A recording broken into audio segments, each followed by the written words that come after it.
Hello friends, welcome to my channels. आज का topic है रिक्रूटमेंट नोटिस जो ऋषिकेश एम्स नर्सिंग कॉलेज ने जारी किया है, ट्यूटर पब्लिक क्लिनिकल इंस्ट्रक्टर का। ठीक है, ये परमानेंट पोस्ट है। ठीक है, तो आज इसके बारे में डिस्कस करेंगे।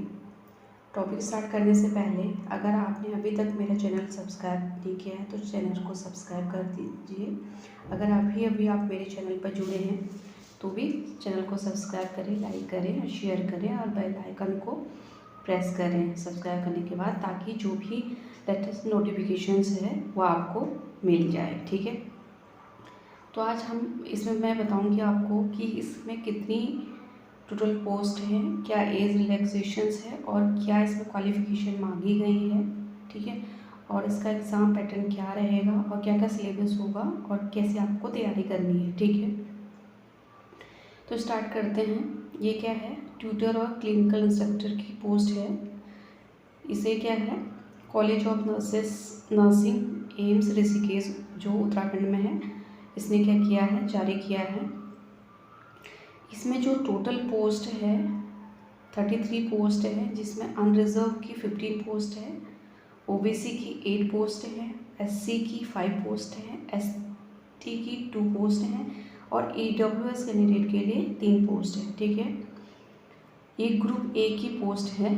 ठीक है, तो इसमें बताया नोट ये भी दिया गया है कि ये सीट जो डायरेक्टर एम्स के डायरेक्टर हैं उन पर डिपेंड करता है कि ये इस सीट को घटा भी या बढ़ा भी कैंसिल भी कर सकते हैं। ठीक है, तो आगे जो इसका मेन है कि इसेंशियल क्वालिफ़िकेशन क्या है इस पोस्ट को फिल करने के लिए।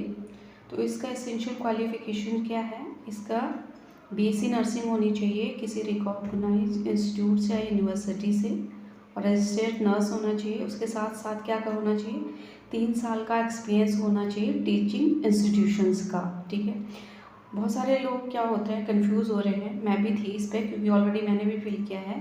तो इसमें क्या है कि हमारे पास टीचिंग एक्सपीरियंस नहीं है, क्या हम इस पोस्ट को भर सकते हैं। तो उन लोगों का मैं जो भी डाउट है उसको क्लियर करना चाहूँगी कि इसमें अगर आप लोगों ने बीएससी नर्सिंग के बाद 3 साल कहीं किसी टीचिंग इंस्टीट्यूशंस में as a nursing officer job किया है या आप कर रहे हो और आपको 3 साल हो गए हैं, तो आप इस पोस्ट के लिए एलिजिबल हैं, तो आप भर सकते हैं। ठीक है, बस वो जिस इंस्टीट्यूशन में आपने काम किया है वो टीचिंग इंस्टीट्यूशन होना चाहिए। ठीक है, जनरल हॉस्पिटल नहीं। ठीक है, उसके अलावा जो डिज़ायरेबल मांगा है इन्होंने, डिज़ायरेबल में master of nursing degree from recognize institutions, master degree MSc nursing को इन्होंने डिज़ायरेबल मांगा है। उसके अलावा वो रजिस्टर होना चाहिए nurses and midwife council in state nursing council का, क्या उसका उसमें क्या होता है, रजिस्ट्रेशन होना चाहिए स्टेट नर्सिंग काउंसिल का। उसके पास 3 ईयर का एक्सपीरियंस होना चाहिए उसका टीचिंग इंस्टीट्यूशंस आफ्टर ऑब्टेनिंग और मास्टर डिग्री। उसके बाद मास्टर डिग्री के बाद 3 साल का टीचिंग इंस्टीट्यूशंस का उसके पास क्या होना चाहिए, एक्सपीरियंस होना चाहिए। वो कैसा भी हो सकता है, एज अ नर्सिंग ऑफिसर का भी हो सकता है और या टीचिंग एक्सपीरियंस, दोनों चल सकता है। ठीक है, और जो डिज़ायरेबल इसने मांगा है पीएचडी एमफिल वाले जो independent publish work in international and national journal of review. ठीक है, उन लोगों को ये क्या कहता है, प्रेफरेंस दी जाएगी जो एमफिल हैं या पीएचडी हैं जिन्हों लोगों ने अपना इंडिपेंडेंट जो रिसर्च है वो इंटरनेशनल एंड नेशनल जर्नल में क्या किया है, पब्लिश किया है। ठीक है, और बात करती हैं सैलरी की। सैलरी भी इसमें क्या है, बहुत अच्छी है, 5400 ग्रेड पे है और लेवल 10 एज अ पर 7 CPC। ठीक है, तो जो ये 5400 ग्रेड पे है, अगर हॉस्पिटल इंस्टीट्यूशन की बात करें, एक ANS की जितनी सैलरी होती है उतनी ही एक क्लिनिकल इंस्ट्रक्टर या ट्यूटर की सैलरी है। मैक्सिमम मान के चलिए आप 1 लाख से 1,20,000 के अराउंड उसकी इस ट्यूटर में क्या होगी, सैलरी होगी। ठीक है, 1 लाख से लेके 1,15,000 या 20,000 के समथिंग उसकी सैलरी होगी। ठीक है, नेक्स्ट क्या है, जो ये फॉर्म स्टार्ट हुए थे भरने, एप्लीकेशन फॉर्म स्टार्ट हुए थे 1 सितंबर से स्टार्ट हुए थे और इसका लास्ट डेट है भरने की फॉर्म 15 अक्टूबर तक आप इसको फॉर्म फिल कर सकते हैं। ठीक है, तो इसका जो होगा फॉर्म जो होता है एग्जामिनेशन, इसका इंटरव्यू भी होगा और रिटर्न एग्जामिनेशन दोनों होंगे। ठीक है, तो वो दो एग्ज़ाम दो फॉर्म में होगा, पहले रिटन फॉर्म में, उसके बाद इंटरव्यू होगा। ठीक है, अगर फिर भी आपको, अगर इसमें ये भी दिया है, कॉन्टैक्ट नंबर भी दिया है, अगर आपको कोई भी क्वेरी है, अभी भी आपको समझ नहीं आ रहा, कुछ भी क्वेरी है, तो आप, इन्होंने टाइम दिया है 10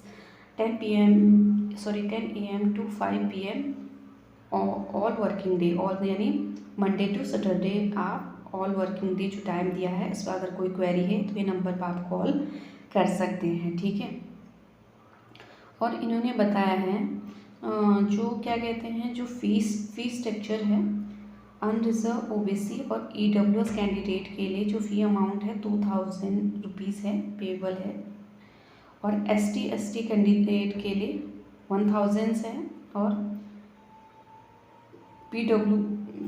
PWBD कैंडिडेट यानी फिजिकली हैंडीकैप के लिए कोई फीस नहीं है। ठीक है, आप क्या कर सकते हैं, एज रिलैक्सेशन की बात करें, ST कैंडिडेट के लिए 5 ईयर का रिलैक्सेशन है, OBC कैंडिडेट के लिए 3 ईयर का एज रिलैक्सेशन है। ठीक है,